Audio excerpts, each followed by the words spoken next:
ప్రభుత్వ బ్యాంకులో ఈ ప్రజల నుండి వచ్చినటువంటి చిట్ అమౌంట్ అంతా డబ్బులు అక్కడ పెట్టుకోవాలి. 80 రూపాయలు 100కి 20 రూపాయలు పైన యాక్టివిటీస్కి చేసుకోవాలి. ఇది ప్రొసీజర్, స్టాండర్డ్ ప్రొసీజర్.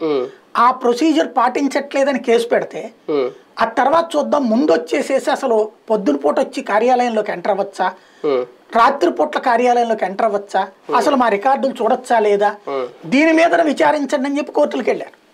అదే సినిమాలో ఒకటి ఉంటది, ఆలీను వీళ్ళది ఒక కానిస్టేబుల్ ఒక దొంగను పట్టుకుని వస్తే అందులో ఎస్ఐ పాత్రధారి దగ్గరికి వెళ్ళిపోయి, దొంగ ఆడు కొంచెం అపరమేధావి అనమాట. ఆ దొంగ ఎస్ఐ దగ్గరికి వెళ్ళిపోయి, సార్ మీరు తర్వాత నేను దొంగతనం చేశానా లేదా, తర్వాత సార్ నన్ను పట్టుకున్నాడు కొట్టాడో లేదా అడగండి సార్, ఇది మానవ హక్కుల ఉల్లంఘన కదా అంటే ఆ టైపులో ఇష్యూ డైవర్ట్ చేయడం అనమాట. నక్సలైట్లు కనుక దొరికేసినప్పుడు మానవ హక్కుల ఉల్లంఘన గురించి మాట్లాడతారు, దొరకనప్పుడే వీళ్ళేమో అందరినీ చంపేస్తుంటారు. అట్లాగే ఇక్కడ చంద్రబాబు గారి కేసులో ఏంటి, అసలు కేసు స్కిల్ డెవలప్మెంట్ కేసు అనేటువంటి దాంట్లో స్కిల్ అంటే మనందరిలో ఉన్నటువంటి తెలివితేటలు పెంచడానికి 5 సంవత్సరాల పాటు కేవలం 2 లక్షల మందికి నేర్పినట్టుగా ఉంది. కానీ దానికి పెట్టినటువంటి ఖర్చు ఎంత ఉంది, 400-500 కోట్లు. అంటే ఒక్కొక్కరికి ఎన్ని వేల రూపాయలు ఖర్చు పెట్టినట్టు, నిజంగా అది జరిగిందా అంటే నథింగ్.